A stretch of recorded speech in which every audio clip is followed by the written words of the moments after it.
But it's been such a great day, and thank you all for coming. And I've not only found it really stimulating and informative, but highly entertaining. And thanks to the audience, there's some great questions, and it's really good to see people so engaged. I think one of the things I thought is I heard a lot of consensus today, but there wasn't always consensus, and I think that's quite healthy. And I think what I got from it in that was they're saying, look, there are formulas, there are guidelines, but there are no rules.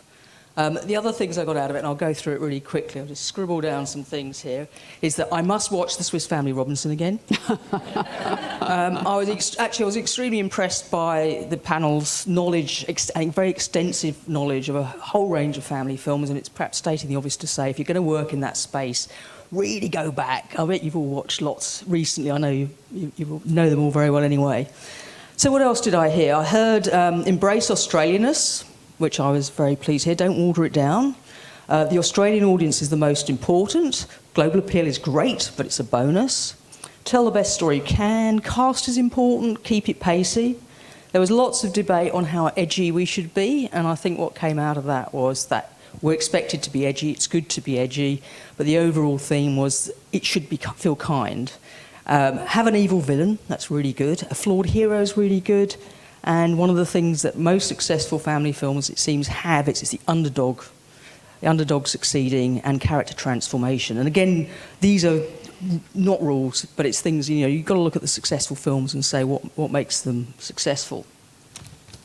Then, who was next? Sheila was great. I was really heartened to hear that they wrote 18 drafts after financing, which is fantastic. I'm not saying that's always necessary, but it's great to know that there isn't always complacency once you've got your film financed.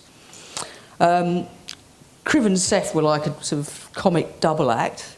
I always say to people, you've got to know your audience. Oh, please know your audience. So thanks for owning up to that, Seth. But isn't that interesting that they began thinking that Red Dog wasn't quite for the audience, the four-quadrant audience they ended up with? I wouldn't recommend that.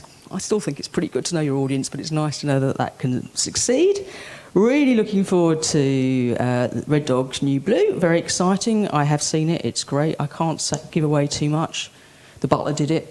Then we heard from Dot, and how inspiring was that? I'm as a white Brit, I'm constantly learning and fascinated by just the culture of the indigenous people and how when she talks about the appropriation, it really moves you. So I think you all heard what she said, and I think to sum it up, what she was saying is please be so careful when you're introducing indigenous themes, characters and stories, especially if they're creation stories, songlines or dreamlines. Please get an indigenous person in early, not just as a consultant. Get them in as part of the team, get them in as a partner. It's really critical. And if you're going to do films with indigenous themes, contents, casts, be prepared to answer the questions why and really know why. So that's it in a nutshell. She was saying create real engagement and bring in indigenous experts as partners, and I can't stress that enough.